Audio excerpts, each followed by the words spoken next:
54.88 కోట్ల ఫార్ములా ఈ car race కుంభకోణం కేసులో ఏం జరగబోతుందనేది ఇప్పుడు ఉత్కంఠగా మారింది. ఎందుకంటే ఈ కేసులో తెలంగాణ గవర్నర్ జిష్ణుదేవ్ వర్మ కీలక నిర్ణయం తీసుకున్నారు.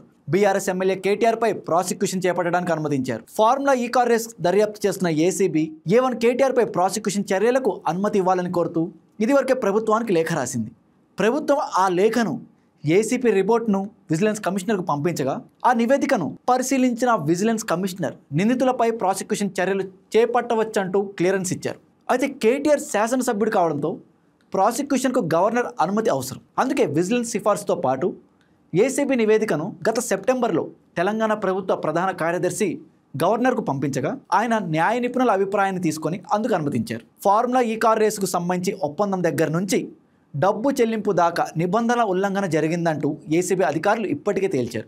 ముందస్తు అనుమతులు తీసుకోకుండా ఫార్ములా ఈ ఆపరేషన్ సంస్థకు 2 విడతలుగా డబ్బు చెల్లించారని, విదేశీ కరెన్సీలో చెల్లింపులు జరిగాయని, దీనివల్ల ప్రభుత్వానికి 54.88 కోట్ల నష్టం జరిగిందని నిర్ధారించారు. ఇదంతా ఆనాడు మంత్రిగా ఉన్న కేటీఆర్ ఆదేశాల మేరకే జరిగిందంటూ ఆధారాలు సేకరించారు. అలాగే డబ్బు చెల్లింపు కూడా కేబినెట్ అనుమతి లేకుండా చేసినట్లు, పైగా ఎన్నికల కోడ్ అమల్లో ఉండగా ఇదంతా జరిగినట్లు గుర్తించారు. అలాగే మనీ లాండరింగ్ కోణంలో ఈడీ కూడా దర్యాప్తు చేపట్టింది. ఈ కేసుకు సంబంధించి కేటీఆర్తో పాటు నిందితులందరినీ పలుమారు ఏసీబీ, ఈడీ అధికారులు వేర్వేరుగా విచారించి ఆధారాలు సేకరించారు. ఇక కేటీఆర్ అప్పట్లో వాడిన సెల్ ఫోన్, ట్యాబ్ ఇవ్వాలని ఏసీబీ నోటీసులు జారీ చేసినప్పటికీ వాటిని ఇవ్వకుండా ఏసీబీని ప్రశ్నిస్తూ లేఖ రాయడం అప్పట్లో సంచలనం సృష్టించింది.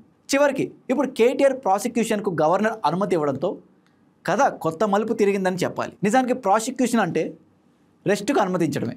ముందుగా ఆరోపణలు ఎదుర్కొంటున్న వ్యక్తి విచారణకు హాజరు కావాల్సి ఉంటుంది. తగిన ఆధారాలుండి నిందితుడు విచారణకు సహకరించకపోతే అతడిని అరెస్ట్ చేస్తారు. అయితే ఇది ఏసీబీ కేసు కాబట్టి కేటీఆర్కు బెయిల్ వచ్చే అవకాశాలు కూడా చాలా తక్కువే.